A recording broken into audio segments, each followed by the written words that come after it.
Okay, hey, hey. So yeah, I think this is this is a bit of an experiment. What I was thinking was I would share one of my favorite jazz songs, which is called Japanese folk song, funnily, by Thelonious Monk. It's not an original composition by him. It's basically an arrangement of a Japanese song that he did when he toured Japan. The original song is actually called Kojo no Tsuki. Um, it was it was composed by a composer named Rentaro Taki in the early 1900s. Um, he was actually a music student in Germany, and this song was kind of a fusion of Japanese music with Western classical music. He actually died very young. He died at 23, a couple of years after he composed this song. But the song kind of stayed on. It made it into like the Japanese music education and like the standard education that's given. So the song kind of persisted, and that's where kind of Monk picked it up and made his own version of it. So I think, I mean, it's a beautiful melody, it's a beautiful song, and then there are so many small things that part of the original composition as well as what Monk does that are like quite interesting and exciting to notice. And I mean, I probably noticed like one or two things, but there are probably 100 things there that'll that'll that'll kind of make the experience very exciting for whoever is listening. So that's why I thought I'll share this song. So I'll start by kind of playing the original melody performed on violin. So you know what the original song and the melody was like, and then we'll go into Monk's arrangement and Monk quartet performance of it.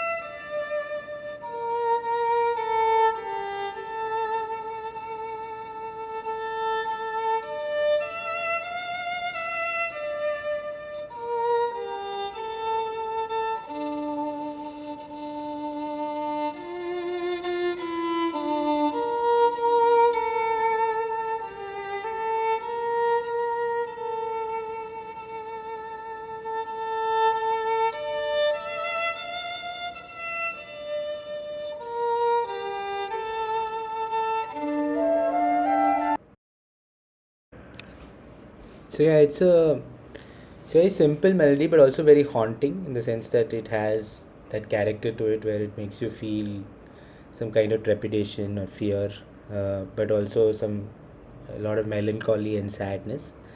So I think it is a beautiful melody that is actually played at a much slower beat in the original composition, and then this is what Monk takes and makes it into his own arrangement. So basically, what happens is that Monk and his quartet they toured Japan in 1963. So he plays this song in one of the concerts in Tokyo. So you can find those videos on YouTube with Monk in Tokyo. And So that's where he started off with it. I think that was one of his first experiments with it, and then he kind of refined it over the next 2 3 years um, and put it into his album called Straight No Chaser, which is one of his major albums, and called it Japanese folk song. And it was that's the version I'm going to play now. So it's much more refined from what he originally kind of did in Japan.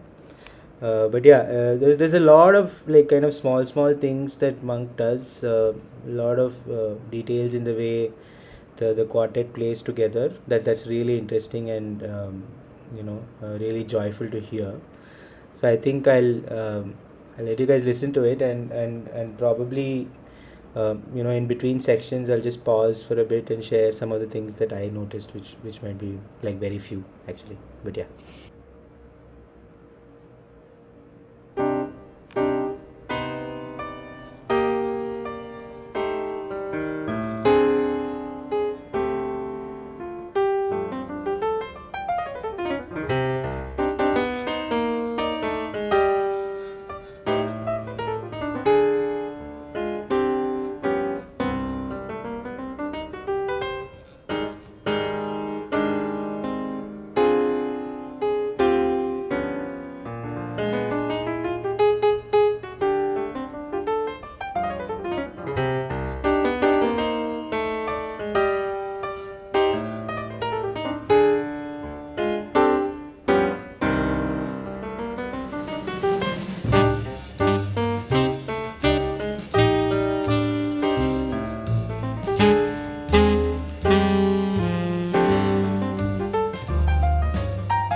So yeah, that was the intro, and I think what you'll notice is that Monk and the quartet, like, they take their time with the song and with the melody.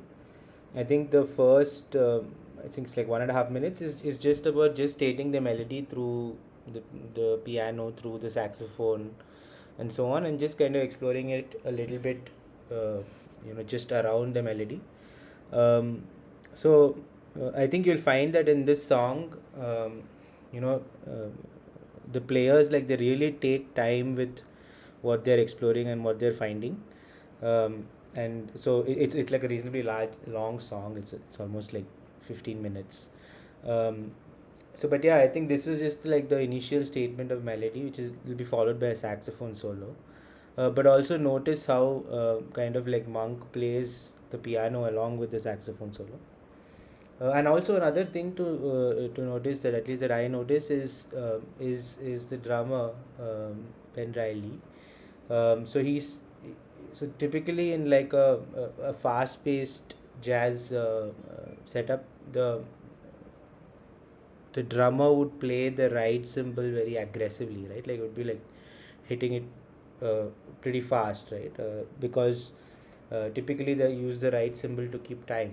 Um, but in this case, and in most of Monk's performances, you'll see that aggressiveness in terms of timekeeping on the cymbal is not so much there. It's much lesser, and it's a bit more flowy and free, and you'll see, and he'll kind of accentuate it with a few fills here and there. So I think it's also worth noticing how how the drummer accompanies this.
It's beautiful. piece, right? I mean, the solo is still not over. It's just this is the part with the saxophone plus Monk accompanying. I think I find it very beautiful because um, if you see how Monk's accompaniment kind of feeds into Charlie Rouse's solo, right? So it starts off in the beginning parts of it. It's more like Monk is following, right? So Charlie Rouse playing a note and then Monk is following, and then it kind of goes into a space where then Monk is leading, right? Like Monk is kind of uh, setting the tone for where Charlie Rouse goes next. And then obviously they have that kind of understanding that they're able to kind of play that. Um, and then eventually it settles down into just accents, right? Like so just embellishments on top of Charlie Rouse's solo. And Rouse is a brilliant saxophonist. He has that.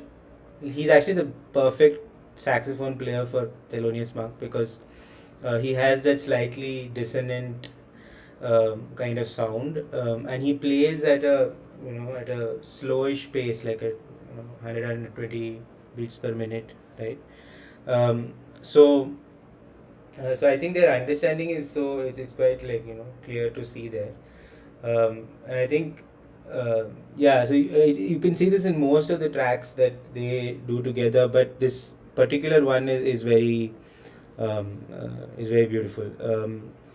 So yeah, so I think we the next bit is the sax with just the bass, right, and the drum. I think without the piano basically.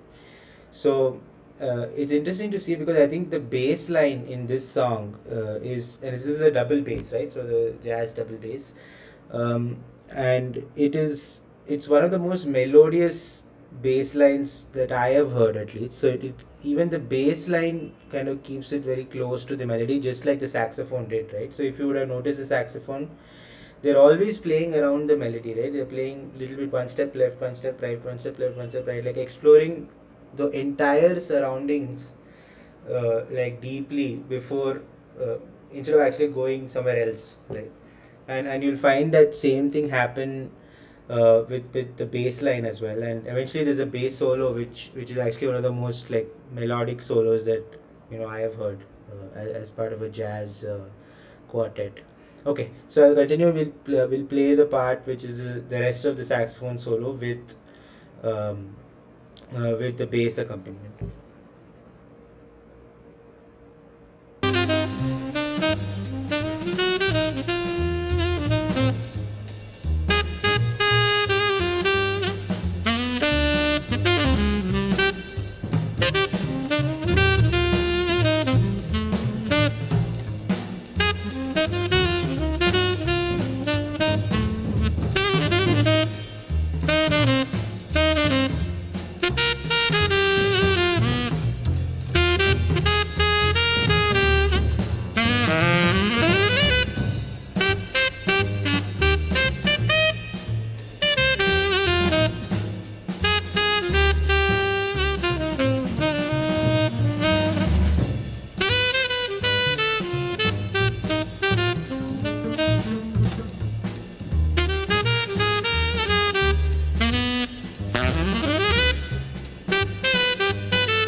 Okay, so now hope you enjoyed that saxophone solo.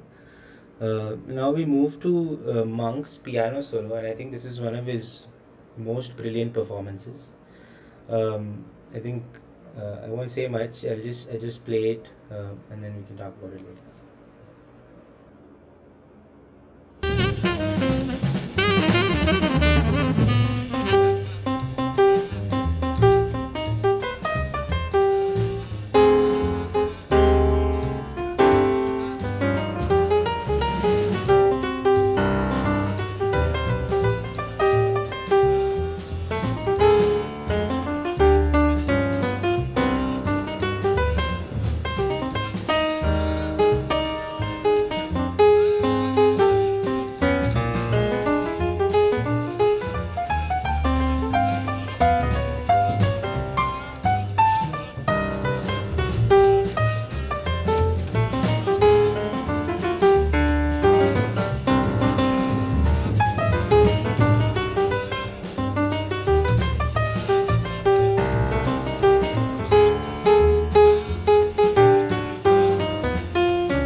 Hmm.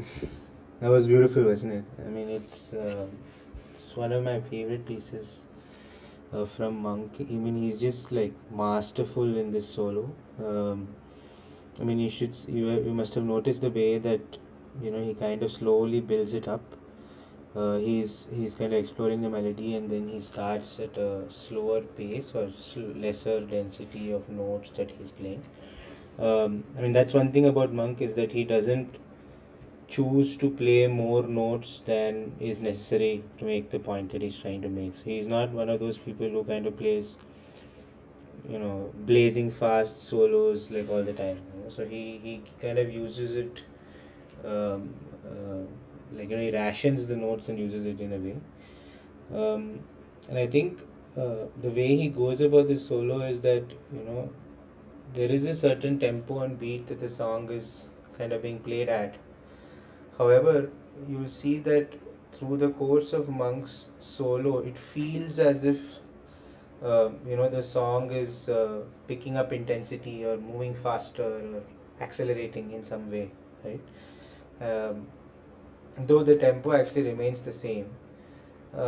So it's basically that is Monk's kind of genius is in that within that same rhythm he's able to kind of slowly build up and then reach a crescendo and then come down. So you'll see that pattern where it starts off slow, then he builds up tension. You feel like there is some tension in the music that you're listening to, and then it reaches a crescendo, which is and it feels like you've reached the top, and you reach the top of the kind of cycle, and then it drops, right? So slow build up, tension, crescendo, drop, right? So he goes through that whole cycle through the course of the solo while exploring the melody. So I think that's one of the beautiful parts about this solo.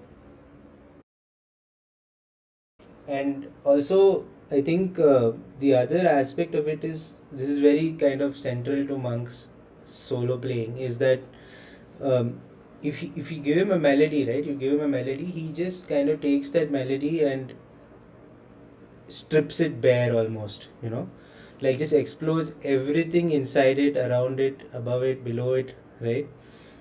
It's almost like you take like let's say like a crystal, and you look at it from different angles, and every time you see something new, but it's the same crystal, right?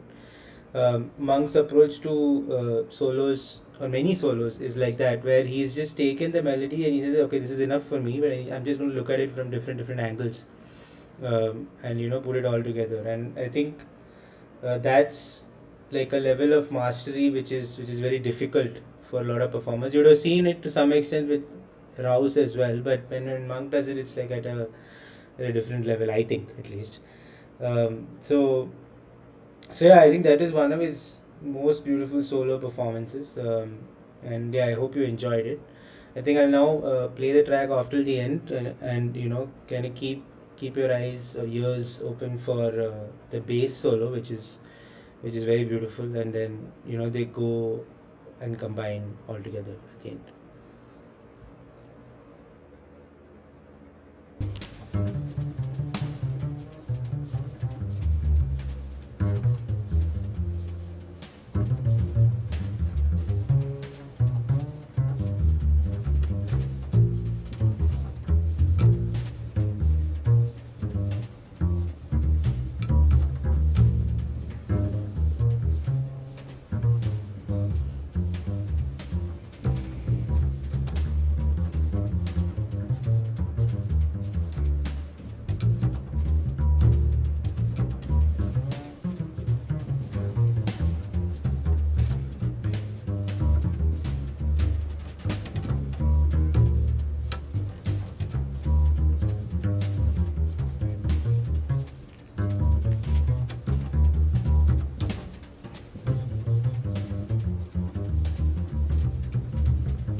So yeah, that was it.